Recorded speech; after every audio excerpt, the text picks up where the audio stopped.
Hello everyone, कैसे हैं आप लोग। अभी कल मैंने एक वीडियो डाला था अबाउट हैप्पीनेस इंडेक्स और काफ़ी पॉजिटिव रिस्पांस आया मेरे कॉलीग का, स्टूडेंट के एंड कुछ फ्रेंड्स हैं कि काफ़ी इंफॉर्मेटिक्स वीडियो है।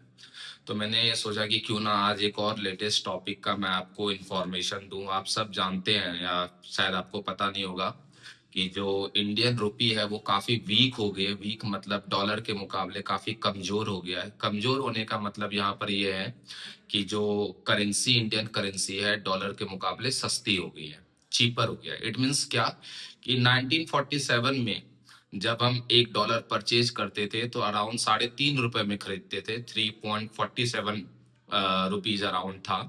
और आज के डेट में अप्रोक्स ₹90 पहुंच गया है, जो कि काफी बड़ा जंप है।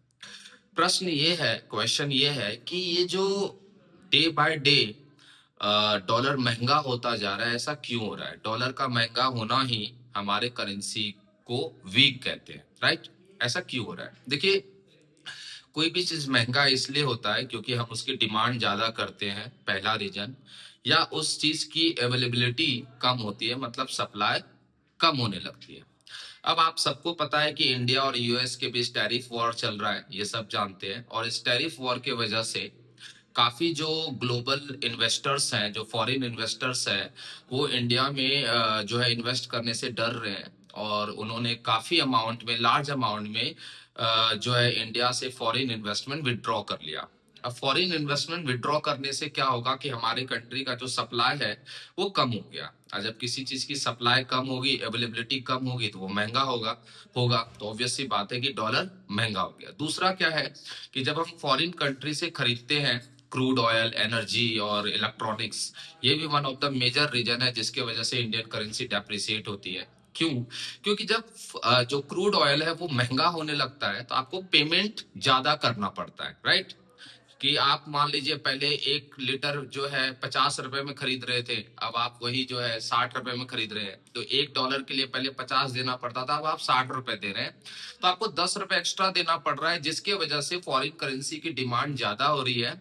और मैंने बताया था कि डिमांड ज्यादा होने से प्राइसेस जो है वो कम होते हैं।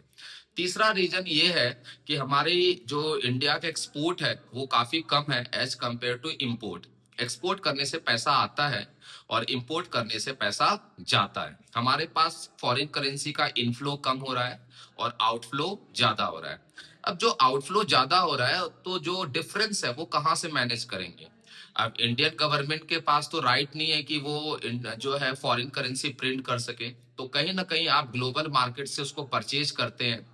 और जब आप परचेज करते हैं तो फिर से डिमांड बढ़ती है इंडियन करेंसी की, सॉरी फॉरेन करेंसी की, और जिसके कारण उसकी प्राइस बढ़ती जाती है। तो यही रीजन है कि आज इंडियन करेंसी वीक होता जा रहा है और फॉरेन करेंसी जो है स्ट्रांग होती जा रही है, स्पेशली डॉलर। वो अलग बात है कि इंडिया की जीडीपी स्ट्रांग हो रही है, आप खुशी मना रहे हैं लेकिन कहीं ना कहीं हमारे पास नेगेटिव चीजें ये है कि हमारा इंपोर्ट महंगा हो गया। अब कोई भी आप चीज इंपोर्टेड परचेज करेंगे तो वो पहले से आपको महंगा मिलेगा। तो ये इंपोर्टर्स के लिए बहुत बुरी खबर है और एक्सपोर्टर्स के लिए अच्छी है, क्योंकि उसका एक्सपोर्ट बढ़ेगा, क्योंकि इंडियन कमोडिटी जो है वो सस्ती हो जाती है। किसके कारण? डेप्रिसिएशन के कारण। Thank you.